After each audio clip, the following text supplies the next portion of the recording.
Welcome to LOA Today. I'm Walt. With me today is longtime listener, poet laureate, and Taya master Anne-Marie Young. This is your daily dose of happy. We are so happy you decided to join us today. Now, Anne-Marie, as you know, among other things, I'm a musician who's kind of rediscovered my music over the last 5 years or so after my brother gave me a wonderful Christmas gift. And we've had on occasion, Sam Page, he was on the show one time. He's a pianist, right? We've had occasional artistic things going on, but we haven't had one in a while. So we're kind of due, don't you think? Yeah, definitely. And I'm excited to hear more about this. Right, because our guest today, Devorah Brinkerhoff, is a professional artist who also offers a class, a modality that's surrounded by art. We're going to learn all about that. It's going to be kind of fun. So, Devorah, welcome to the program. And how are you doing out there in Oregon today? I'm doing well. Thanks for having me. Nice intro there. We're glad to have you. Yeah. And like we were chatting about before we got started, I did actually live for a year in the southern part of Oregon in Medford at a time when it was quite different from what it is right now. But it was an interesting experience to be out there. That was my breakaway from home experience. It was my first time moving away and living someplace significantly far away. I mean, I lived on the East Coast, and you actually lived on the East Coast as well, so you know what that's like, making that cross country move like that. Yeah, it's a big deal. It only lasted about a year. It didn't work out well, but it's like any experience. You pick up stuff along the way. But I remember it. I remember it quite well. Yeah. So anyway, tell us a little bit about your experience. I mean, because like I said, you lived in Vermont. You were telling us before, and then you ended up moving to the West Coast. I'm sure there's a story associated with that. And I also want to encourage you on a particular point. We love all the crash and burn stories. So if there's a crash and burn story built in, don't skip over that part, okay? There are so many. Well, how do I choose which crash and burn? Well, it's up to you. I mean, you get to pick the one whatever one's jumping out at you, that's the one to tell. So I actually lived in Europe before I came out west. So I had this fantasy of falling in love with an Italian man and living as an expat for the rest of my life. That did not happen. I ended up in Prague for just under a year. And it was at the time right after it opened, and they hated Americans and probably still do, but it was a tumultuous time for me in my own life. And there was a lot of crashing and burning that happened there. It brought me back home somewhat with my tail between my legs. And then I landed there for a short while, and then lived with my brother, and then came back home, and then met my now husband, and we moved to Washington, D.C., and then Seattle, and then Utah, of all places, and then back out to the Pacific Northwest, which I have to say is just perfect for me because I love the rain. So, and I don't love 20 below, so it's really good. Yeah. And that you just named the two things that are very, very different between Vermont and Portland, Oregon. No doubt about that. Yeah. I have never forgotten. I get attracted to it because I really love the snow, and Utah had a lot of snow when I was there. But shoveling the snow isn't so fun, or it is in its own little way, but it can really take 4 hours out of your morning. Easily. Yes. Easily. Yes. Easily. Yes, I know that one very well. And like you said, Portland doesn't really get a cold winter. I mean, it gets winter, but it's not like a New England winter. No, nothing like it. I'm not sure I could handle a New England winter anymore. I've acclimated to it gets to be 32, and I'm like, wait a second. What's happening? Enough. We don't need any more than that, right? Yeah. So I'm very happy out here. Yeah, it's great. And how did you end up in the artistic realm? Because that's really the core of what we're going to be talking about today. That has been a part of me for as long as I can remember, being creative. I mean, we're all creative. I know that people sort of balk at that, but I really challenge it when people say they're not. I think as children, as babies, we come in creative, and creativity is just play and exploration, and we know how to do it. It's an intrinsic part of who we are. We get trained away from it. It's easy to dismiss. We certainly devalue it in our culture. So I ended up that was the only thing I could do. I'm a very dyslexic person. I had a terrible time learning how to read. I did not do well in school. Academically, though, later on, I discovered I have a mind in here to think about things deeply. So I went to art school and followed that path pretty straight and narrowly, got into galleries and was represented there for a long time. And then felt pretty like people are like, oh, you're so successful or you must be so happy. And I really wasn't happy. I felt like it was never enough. And what felt so more meaningful was engaging with people who felt something when they saw my work. And I started having much deeper conversations about what's going on in other people's lives. And my own life really took a sour turn, and creativity was always there to catch me. And so that is how it's become like a mission. Yeah. Yeah, I get that. You're bringing to mind a story of my own from when I was in first grade. I had a first grade teacher who literally is so popular that today classmates of mine are still in touch with her. She's in her 80s right now, but they just love her. Oh. She had that kind of connection with everybody. And when my parents went in for the parent teacher conference, I did pretty well in school throughout all my years, and that started right in first grade. And apparently, Spinzer wanted to balance out the report a little bit. So she told my mom that I would never be very creative. Oh, ouch. And the reason I mentioned that is my mom didn't tell me that right away. She told me that something like, I don't know, 6, 8, 10 years, something like that after it happened, because she didn't want to poison my mind with it. But I did a lot of very logic, left brain oriented stuff throughout school and after school. But I was also a musician, and I became a writer, and I started doing all these other creative things and enjoyed a lot of the ones that I was doing, still do today. And every time that I get into a new creative project, there's a little piece of me that says, Miss Spinzer, got that one wrong. Nice. And I'm so glad that your mother chose not to share that with you. Yeah. It's lovely.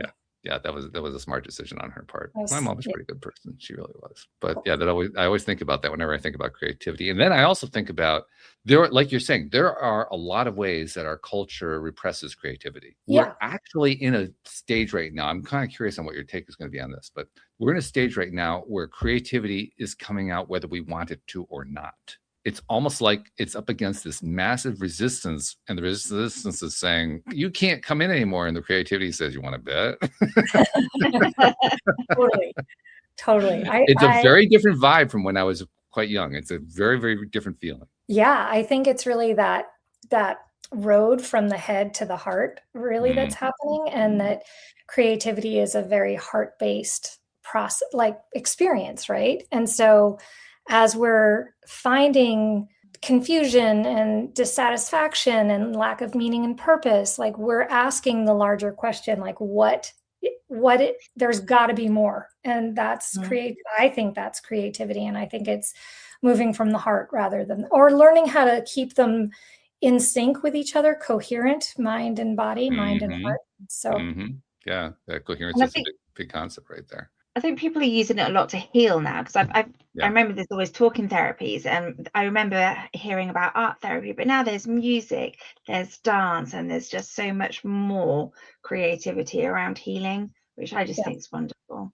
Yeah, a lot of tools in the toolbox. I hope that there's something for everyone. That's really setting more choice. Yeah. And to be fair, I think it's also true that more and more people are incorporating creativity into their daily lives in ways that they never had before. I mean, Anne-Marie, I'm thinking, for instance, about some of the conversations you and I have had both on the show and off the show about what's going on with your career path. I mean, you're basically working in IT, but the level of left brain that you do is actually pretty minimal compared to the right brain. I mean, you're doing a lot of creative stuff working with the people that you work with. They're the left brain types, right?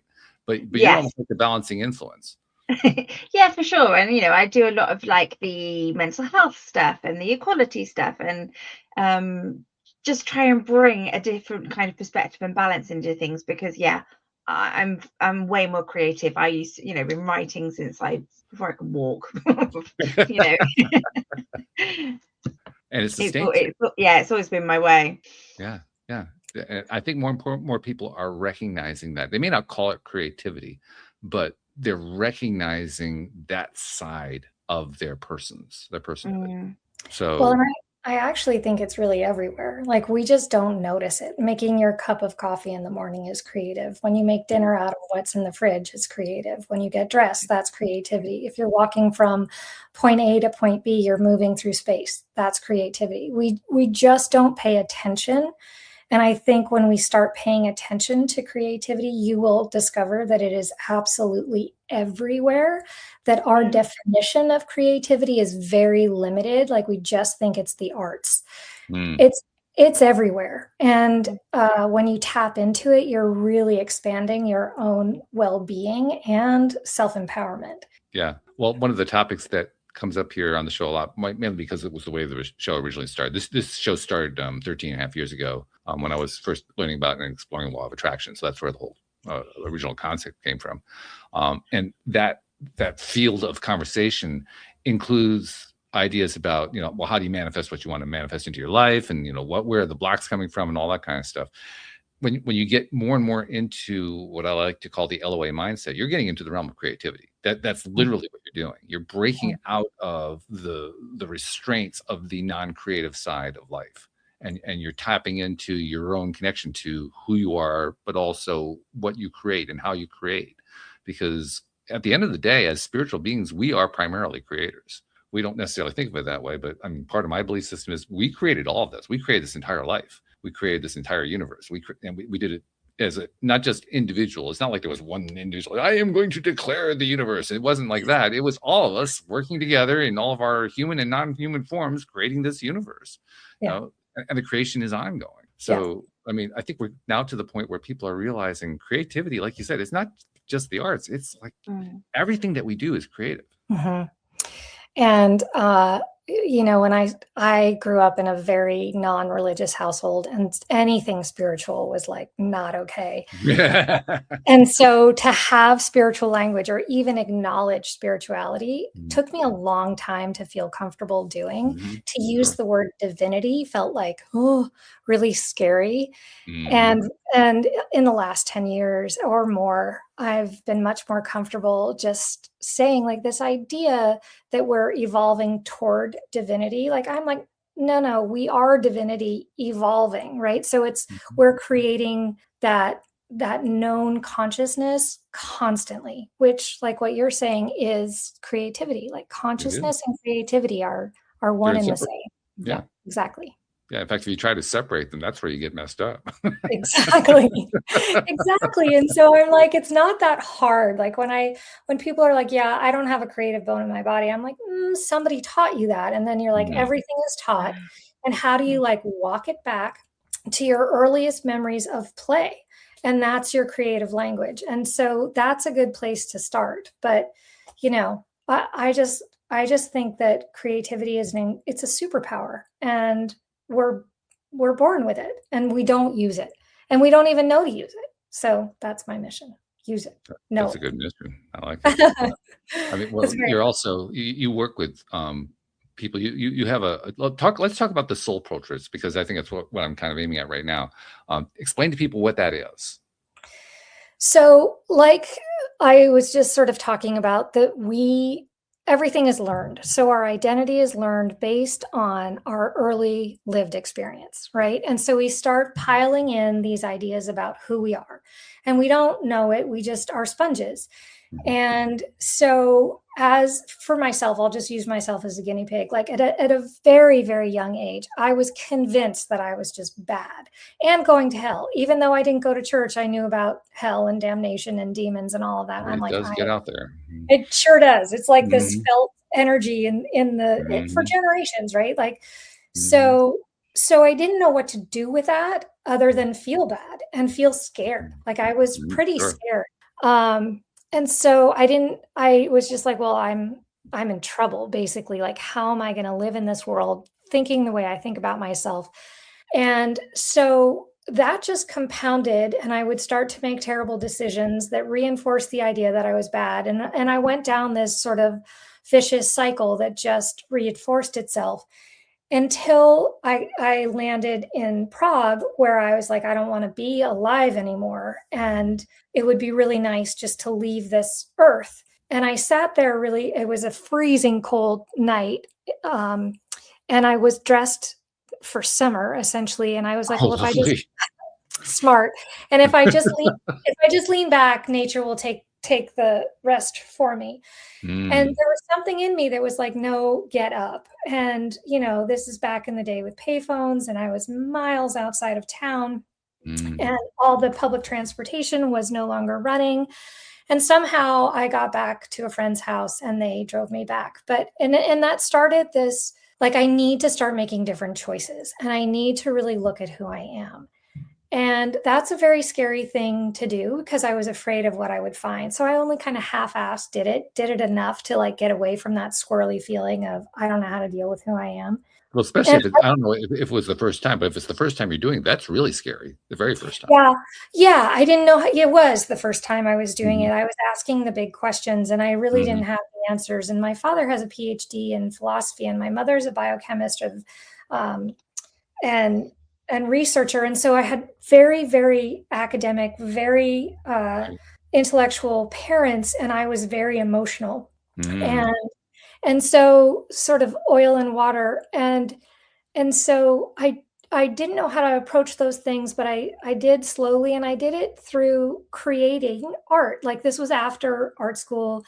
And the more stuff I made, the more I was releasing stuck energy in my body without really knowing it. And the more I did that, the better I felt. And the better I felt, the more I did it. And so there we are, we're turning that dial in the opposite direction. Soul portraits came at another time in my life. I'd always used mixed media, but not exclusively. Like, I was trained as an oil painter and a figurative oil painter at that. But I started adding personal materials into the background of my paintings. And I was like, yeah, that kind of hits a spot that I don't know how to speak about. I'd been in therapy for years. The therapists are like, I could feel when I bumped up against a therapist's judgment or bias about things that they hadn't dealt with or weren't comfortable with. Oh, yeah. Right. So I had a lot of shame, and I didn't know how to tell the truth about what I had done in my life and the choices that I made. And so, and because I didn't feel like I could say it, I could put the written story down, and I could rip it up and glue it onto a canvas.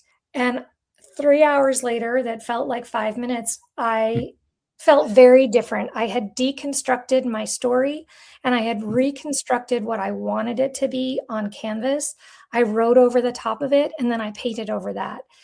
And it just was an invitation to who I wanted to step into and what I was ready to let go of, while still staying the bridge between who I had been and who I was becoming. And that's always now, right? You're always the bridge between your past and your future. And that's something to embrace.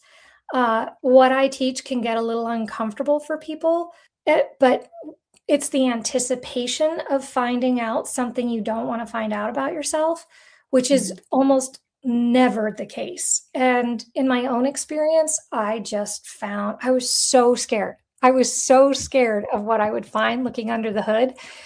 And what I found was love. I just found this like teeny tiny ember of light and love. And I hate that coin, like everybody says, but that just popped out of my mouth. So a little cheesy, but nothing cheesy about it. It was such a relief. Like, I was like, oh, wait a second. Like, I'm not as bad as I thought I was. And I'm not as bad as everybody said I was. Like, I had been excommunicated from my family. I had been sued by my parents and my husband's parents. Like, there was all this evidence of my worthlessness. And so that's what I was ripping up. And I was doing it out of desperation. And I had no idea that under all of those layers was just peace and acceptance. And more than anything, self-forgiveness. And you can't teach that. And it's not about forgiving anybody else. It's not about like condoning harm. It's about really meeting yourself wherever you are and accepting who that is. So that's what soul portraits are. I didn't know what I was doing at the time, but now that's And Maria, I don't know if you're noticing what I'm noticing here, but when she was describing her process for doing a soul portrait, the first thing that came to my mind is she found a way to artistically journal. Yeah, that's exactly Is that what you're getting? It was all, right? It was, I just felt the flow. Yeah. It was all just flowing out, and it was all coming out, and whatever needed to come out was going onto that. I mean, it sounds exactly like journaling, but she was doing it with artwork. Yeah. Exactly the same thing. Yeah. I think it's a brilliant way of doing it. Absolutely brilliant. Well, I wasn't good at finding words. And so I let my materials speak for me. And in doing so, like, I witnessed all of those different versions of myself. So I could hold a letter from eons ago from an ex or whatever, or family, or a loving card from my mom that didn't track with being sued. Like, and you're holding all these things that you can't quite make sense of.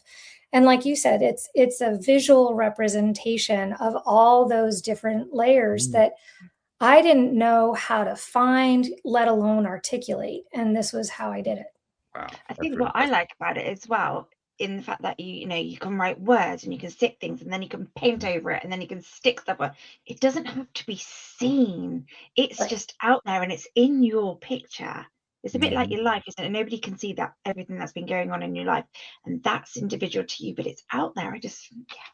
Well, it's out of your body, right? Like all of those experiences, they get stuck in our body. And my body was so full of toxicity and limiting beliefs and false identity that I couldn't possibly step into who I wanted to step into or have the life I wanted to have without addressing all of the versions of myself that I had been. And so portrait after portrait after portrait was just peeling back those layers, but not as a way to shame and not as a way to relive it, but really to revisit, to acknowledge, to witness myself. And I was the only one who needed to know what was there.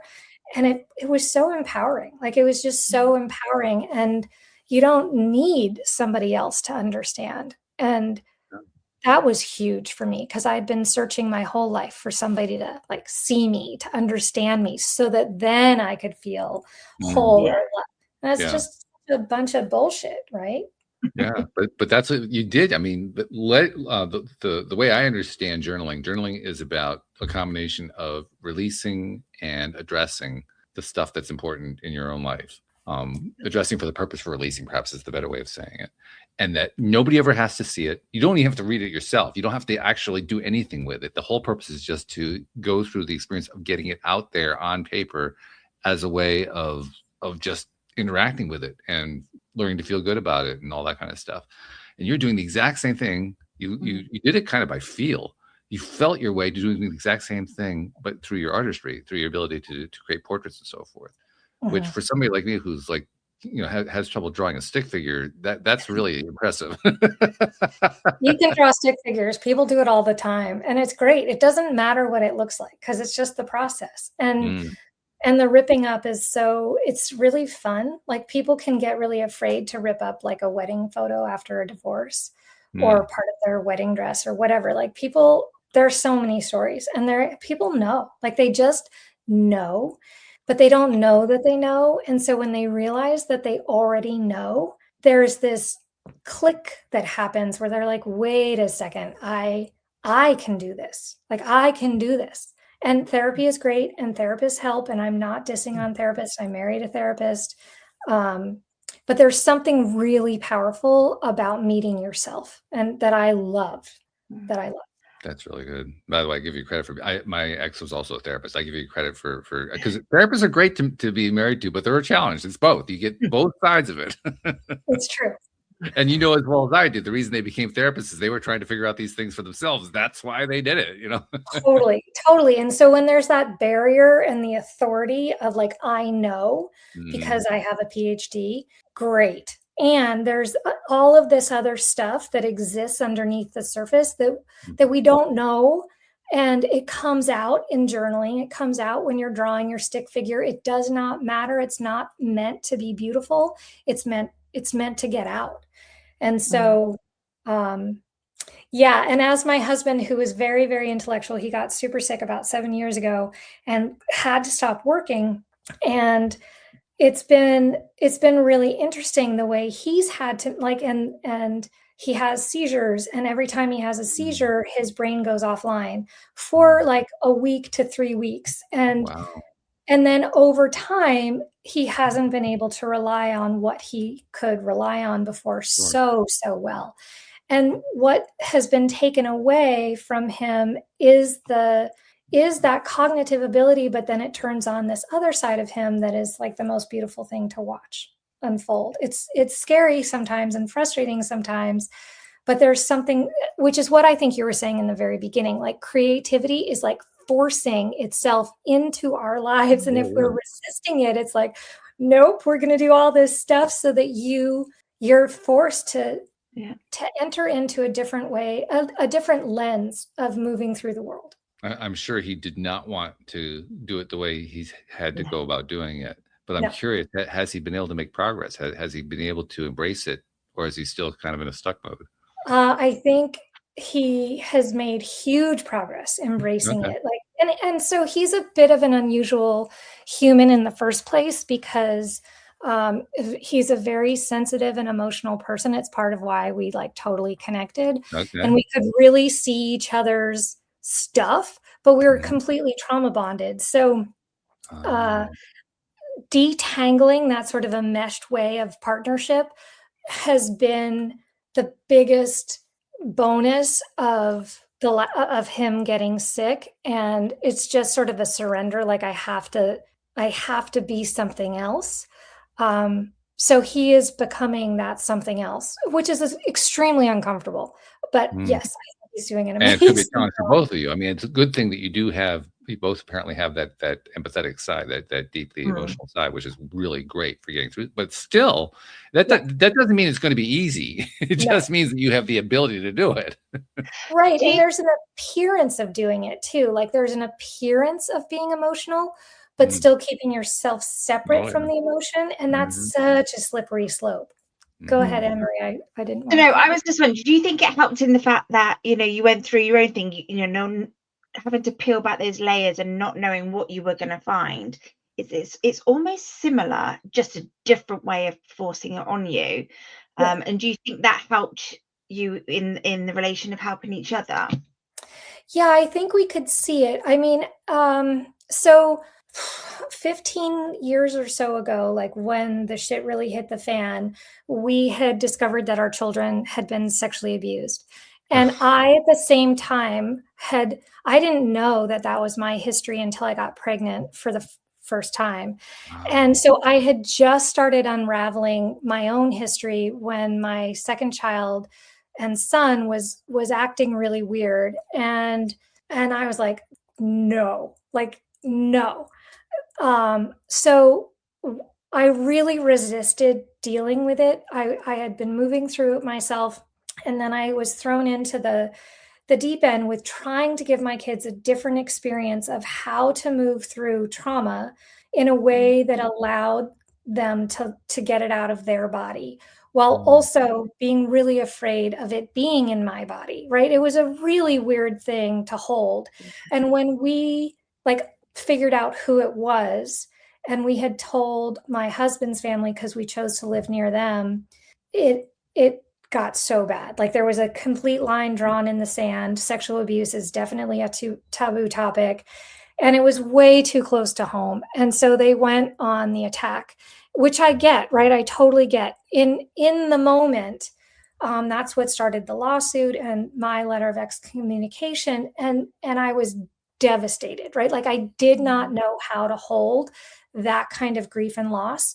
And that is when I finally ripped everything up. I had a lot to rip up at that point. And so, right, like those are really, I know what it's like to try and fly on the wings of grief like that while trying to keep your kids like happy and safe and give them some kind of normalcy.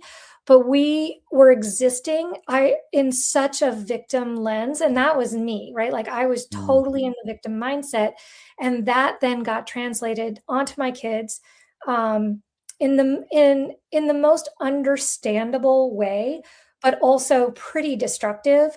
And so detangling that, and then my husband started having these uncontrollable seizures that are like terrifying.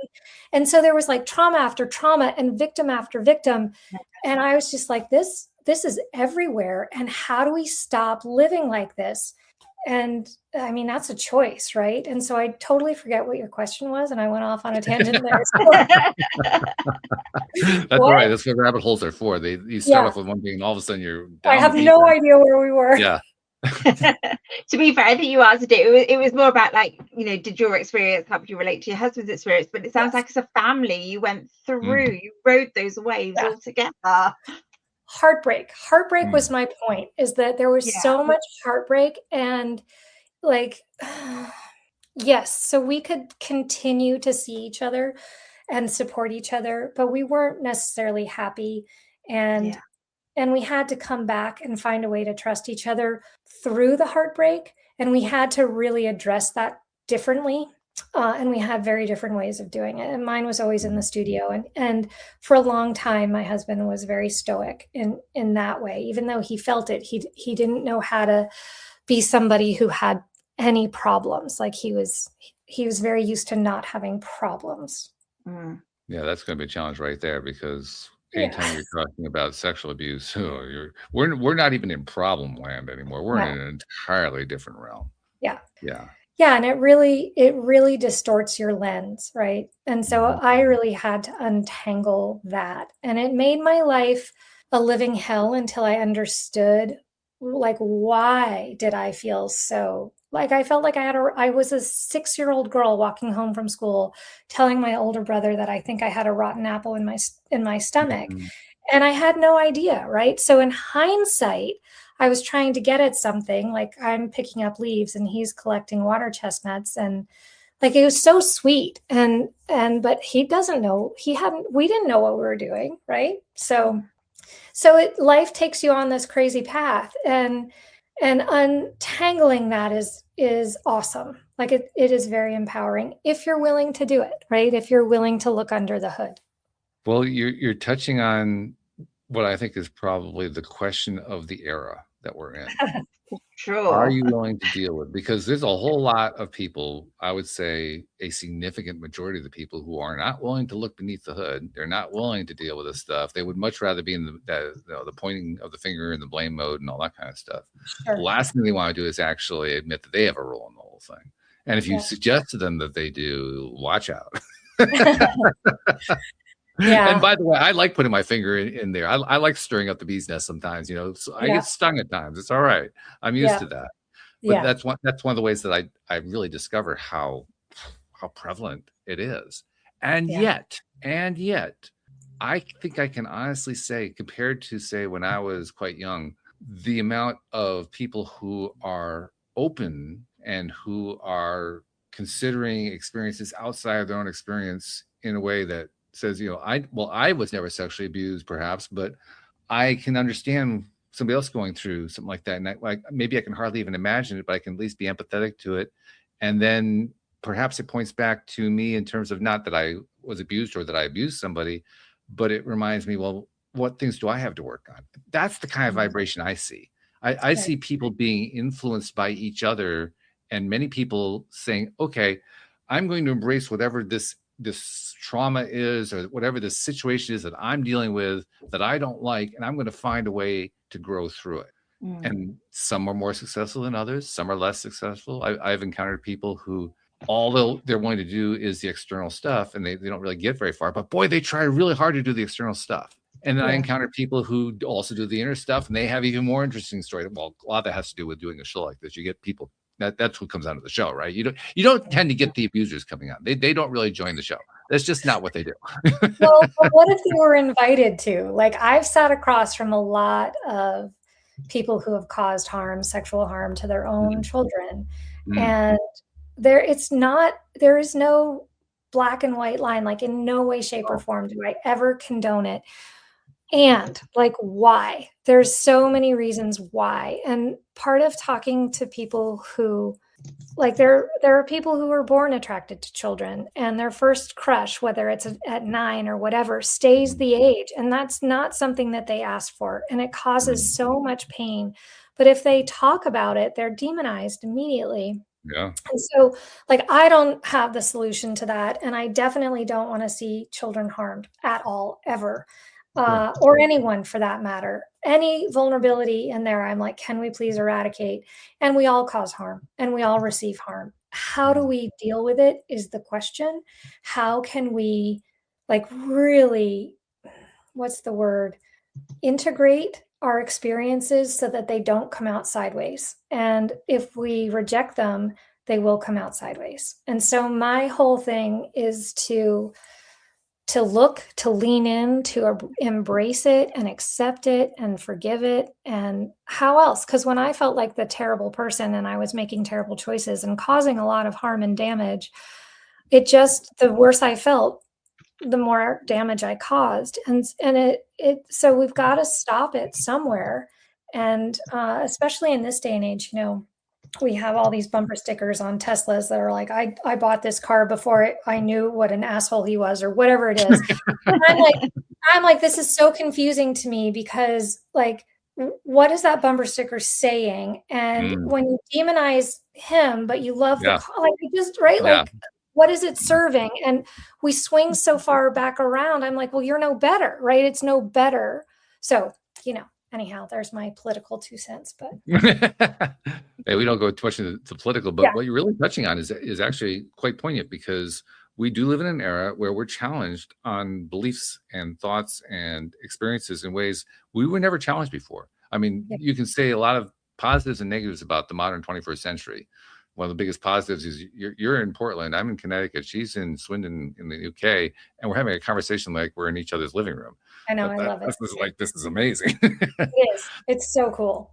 But by the same token, it's also how we are being connected to each other in ways that it's very uncomfortable. I mean, you just described how you can have people who are both abusers and recipients of abuse having the same conversation at the same time.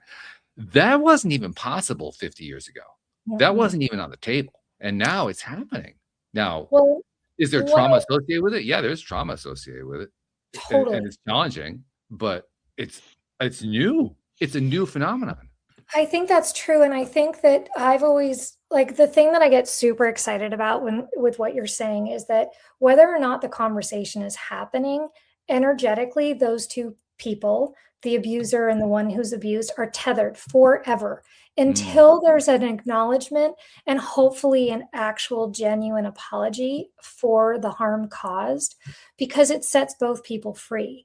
And so that energy is so much of what I talk about, because when you're writing a letter, the energy of the version of you who wrote the letter is in the letter, right? And so when you're addressing that version of yourself, you're witnessing it and you're also dispersing it. You're making it more digestible when you rip it up. And so it's not about denying the energy. It's about being able to change your relationship to the energy of who you have been.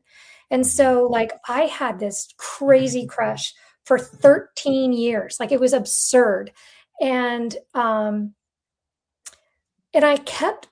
I held onto it without even knowing. And I ended up making a soul portrait for him, and it just dissolved whatever energy I had. Like, it was just gone. Wow. And I was like, whoa, I didn't even know that I was carrying it the way I was carrying it, but it's that energy. And, like, I don't know what he feels on his end. I don't think he was carrying the same kind of energy that I was around it, sure. But it releases both people. And I just think when we address that energy, when we really allow it to have a voice, it changes lives. What was that, one of the first times that you tried this soul portrait thing that you developed? No, that was later on. Yeah, that was later on. I needed to work on myself. And so, I had been creating soul portraits without knowing that they were soul portraits when I was in college. I just Oh, didn't know okay. what I was doing, and it was all the same thing. Yeah. So it took me a long time to sort of clue into the power of my own creativity, and as I really started adding intention and awareness to it, I'm like, oh, wait a second, this is really powerful. And it can, if it helped me, and I'm kind of stubborn, it can help a lot of people. And so therein lies the teaching and all of that stuff. What was it like when you first came to the conclusion that not only was the soul portrait thing a thing, but that you wanted to share it? What was Well, that like? I was scared, right? Like I had been living kind of in a cupboard my whole life. I'd let galleries deal with sales. I felt really uncomfortable talking in front of people. Like I remember winning some award and I turned purple and I was so embarrassed. I turned like all my hair in front of my face and it was on television. I was just horrified. Wow. And so this idea of being behind the scenes was much more comfortable for me. And so I was very, very nervous all the Mm. time and extremely uncomfortable. And I felt like an imposter and like, who am I to do this? And then I just, people felt different, like they were having the experience that I was having, and that it changed the way the relationship that they had with themselves. Mm. And if we're holding on to things that we don't even know that we're holding on to, when we start engaging with them, our bodies take over and something else happens. And that's your intuition and that's like your wisdom, and you can tap into the universe. And I'm like, who wouldn't want to do that? So like, yeah, it can be scary because you haven't done it before, but give it a try. And there's such a reward about knowing who you are, like really deeply underneath all the stories. Like stories are great and we carry stories, and I don't bash stories. I love stories. I love my own story. I love other people's stories. I love Mhm. telling stories. And we're not our stories. We're not our experiences. And this process really gives you a felt knowledge of that, that I think is really beneficial. And that benefit helped lead the carrot in front of me to say, like, yeah, I'm really scared, but I'm going to do this anyhow. Okay, and that makes sense. And one Mm. of the benefits that often gets talked about where journaling is concerned is that journaling, among other things, will lead a person to develop a better sense of self-love, self-care, self-compassion, all that kind of thing. And the obvious question is, does the soul portrait, does that do the same thing? Yeah. I mean, that's been my experience, is that people have fear going in and then they're like, oh, I wish I'd done this, 20 years ago after my Mhm. divorce or after that violent relationship or like whatever it was. And yeah, it's very powerful. Mm. It's also Without not all that words. different. Say that again. I was just gonna say it's also not all that different from the um, the kind of thing that happens with people who offer art therapy. Yeah. It's Art very therapy. similar. What you're describing, it's different, but it's similar. Yeah, it's very similar. When people go into art therapy, they're drawing and painting about like a cognitive, I think of it as more cognitive, even though they're drawing and Mhm, painting, it has mhm, this goal, like I'm going to draw about my childhood. mhm, And when people come in, they're taking materials from their childhood. Like the mhm, materials do the work for you. mhm, It's not cognitive. Cognition or insights come later. Afterwards, when people look at what they've made, they'll mhm, see something and they'll be like, holy cow, I had no, like, for example, my husband had a girlfriend in middle school, and like for 3 years at the end of middle school and into high school, who they were like, she had all these plans. They were going to go to Stanford. They were going to get married. I mean, they're young and totally in love with each other. Anyhow, there was energy there for my husband that was left over that he didn't really think about, but he was going over his materials. We were moving and he had like letters after letters after letters from her, and he was reading through them, revisiting them, and just realizing the kind of conditioning that he had fallen into about what it means to be the boyfriend and what mhm, it means to be like a man and what it means to be the supporter. And meanwhile, the suppression that was happening internally was pretty overwhelming. And he became more and more distant from himself. And as he was going through all of this stuff and just thinking about how he learned about relationships and his parents' relationships, like it's so layered. But in a very intuitive way, he had ripped up a photo of her and also ripped up a photo of himself. And they were next to each other. And without thinking, he put them on to make a one face. And so I think it was his eyes and hair and her lower mouth and neck. And you couldn't really tell who was who. And it was just this like crazy intuitive reflection of their ridiculous enmeshment and unhealthy relationship.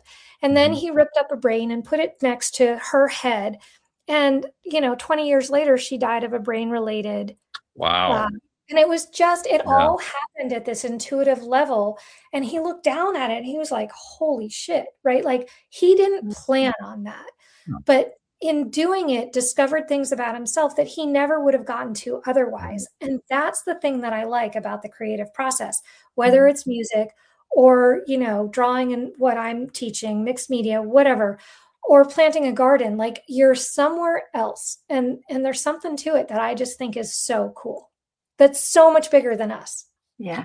I don't think there are any listeners, current listeners anyway, of the program who will go down the path that I'm about to describe, but I know that there are some who are on that path, so I'll mention them anyway.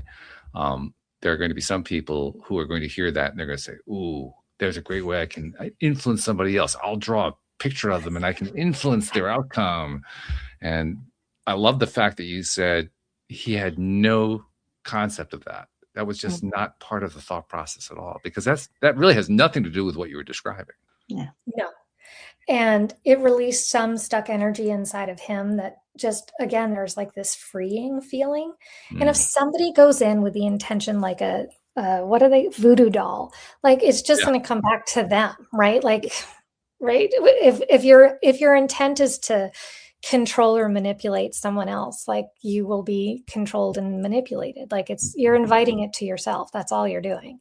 So if that's what you end up doing, that's one of the ironic, there are people who do practice that. And I've actually talked to some, they talk about how it impacts them when they're doing this kind of stuff. Yeah. In fact, I had one on the show who she described herself as being in recovery from that. And that was literally the experience of, she realized pretty early on how every time that she was doing something like that, it was rebounding on her. And yet there was also an addictive quality to it because of that. Like you said, it was that belief that you can manipulate somebody else. There was both going on at the same time. And she ended up literally having to let go of that seeming power. It wasn't, I mean, in a sense, I guess you could call it a power, but it's also kind of a self-destructive power at the same time. Right. And she had to let go of that. And it was quite a journey for her. Good for her. That's cool. Yeah. I mean, it doesn't sound fun, but it does sound, I mean, it's how we learn, right? It's how we learn about the world and the universe. And well, none of the journeys we go on are fun, especially these crash and burn journeys. I have yet to have anybody that'll come onto the program who went through a crash and burn journey who said they wished that it never happened.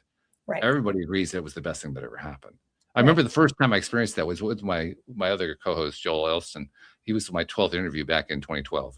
And he came onto the program and he talked about how he went through some absolute horrors, absolutely ridiculous horrors, and how it was the best thing that ever happened. And I remember the first time he described that to me, I'm sitting here saying, what the fuck are you talking about? Right. But over time, I've come to realize, my goodness, not only is it true, it's ubiquitous. It's everywhere. Literally, everybody going through these kinds of moments comes out the other side. They certainly don't want to go through it again. That everybody agrees. I never want to go through that again. But that's where we do our biggest learning. And so it becomes such a valuable experience, no matter how bad that trauma was. Yeah. It's astonishing. Totally agree. Yeah. It's neat. Yeah. So the fact that you've been able to tie that into what you're calling a soul portrait, where'd the term come from, by the way? Well, I just think that, so for me, it was really about get so covered over, right? We're disconnected from our soul in this world that we currently live in. And so how do we peel back all those layers and reconnect with our essence, soul, essence, power, divinity, whatever you want to call it? So the portraits themselves aren't soul portraits. It's more like a person portrait. And our soul is our soul is guiding us in terms, if we let it, right? And again, you have to allow for that, for yourself to stop thinking about it and trust that inner knowing, that inner wisdom, which is, it's like an addiction. Once you start doing that, it's hard to stop. It feels too And good. you offer a program. I mean, you guide people through this activity, right? Yeah, I do. So I have a digital course that I offer.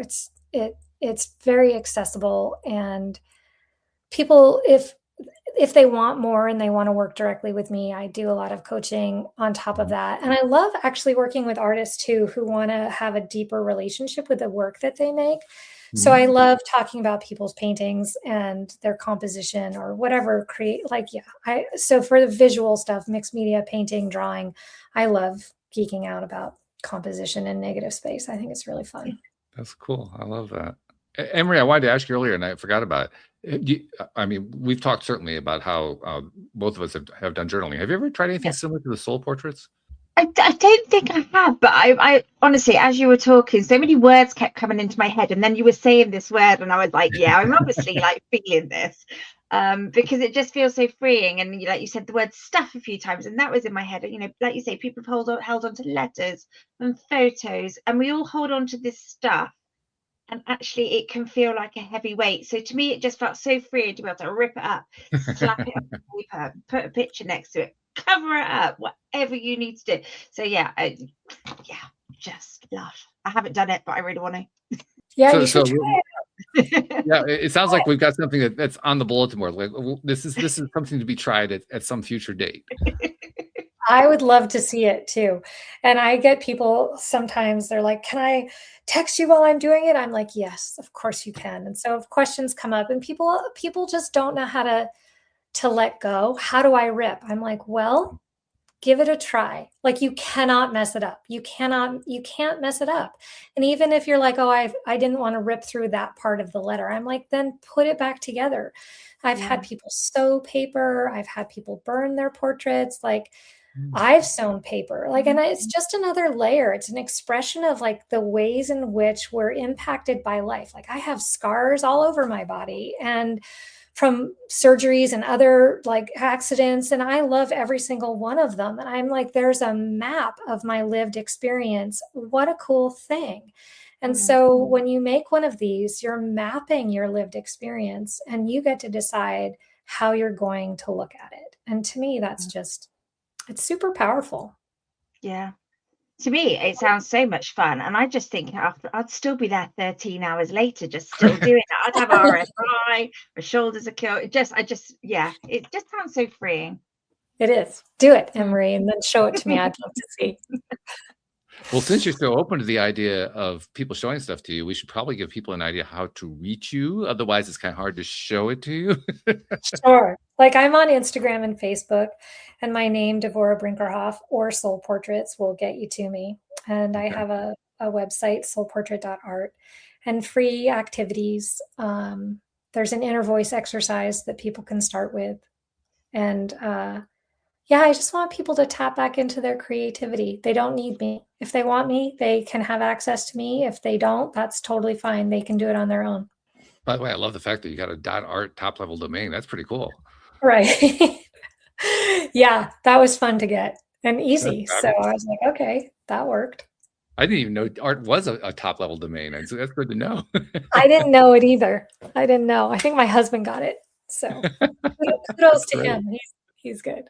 That's wonderful.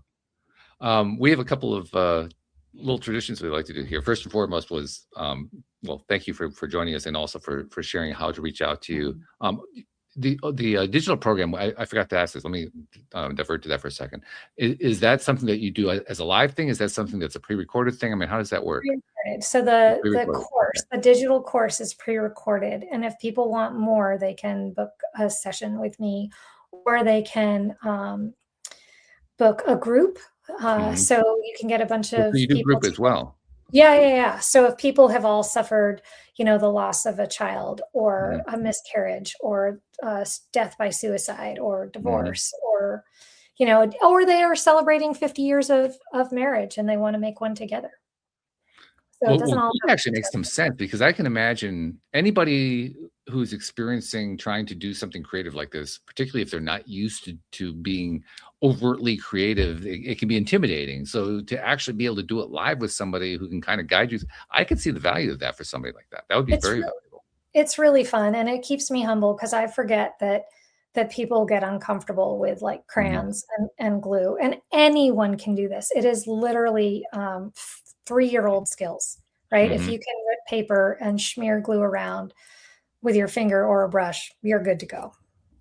Yeah, well, like you said, it's more about the letting go part, and that's the part that we adults struggle with, because we got all this baggage we've been carrying all these years. It keeps getting higher and higher and higher with every year. So the older we are, the more is to let go. It's just the way it works. Yeah, it's true. It's true. Exactly. Well said. So it isn't so much the 3-year-old skill. That part, yeah, we know we got that part down. It's the other part. Can we do that part? Oh, yeah. Yeah, and yeah, and it feels really good. Once people get going, they're like, "Oh, this is great." So getting back to our 2 traditions, first one, I like to always have Anne-Marie give us a little summary of how she ties the show together, because she's not only is she a co-host, she's also a former listener, and so she brings the listener perspective. That's why I like having her do this, because she has this really cool perspective. So Anne-Marie, what you been thinking about? I've loved this. This is such a story of power, isn't it? You've had your time in Prague where you're at your lowest, and then you come home with your tail between the legs, you said, and you've just tried to pick yourself back up. And I got really empathic when you were on about like your children and the abuse that they suffered, and the mama bear in me was just like having your kids abused. You lost your support network, your family at the same time.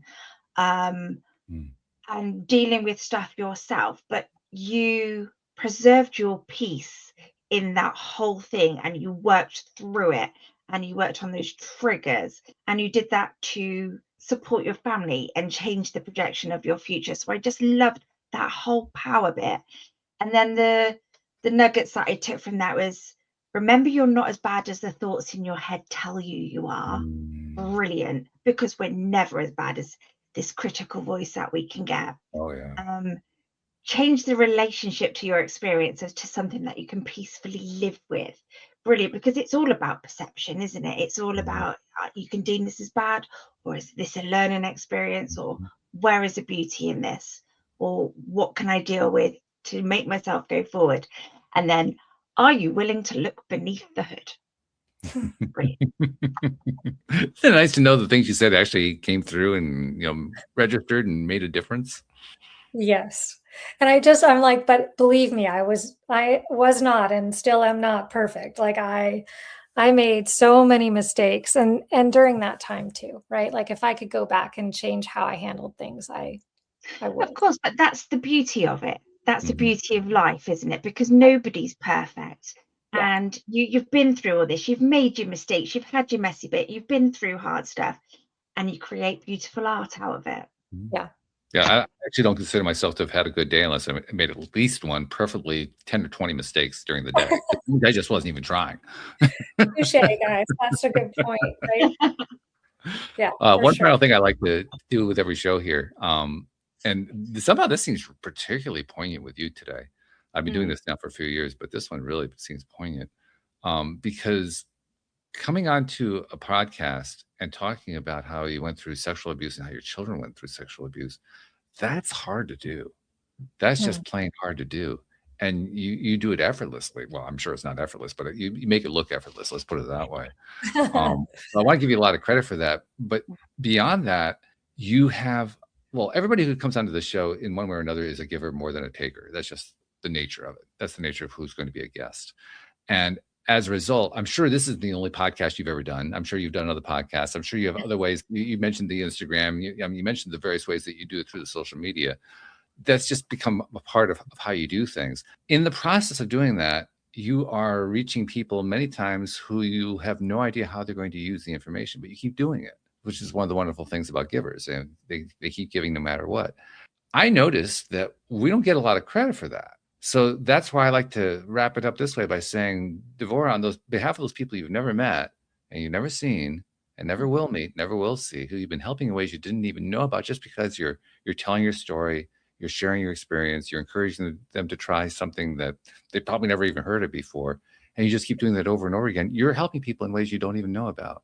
On their behalf, thank you for what you're doing, because you are making a difference in this world. Yes. Thanks, Walt. Sure. I really hope so. Yeah, you definitely are. You can count on it. It's 100% guaranteed. Yeah. So thank you very much. Thank you to our podcast listeners everywhere. We will see you all next time here on LOA Today. Goodbye, everybody.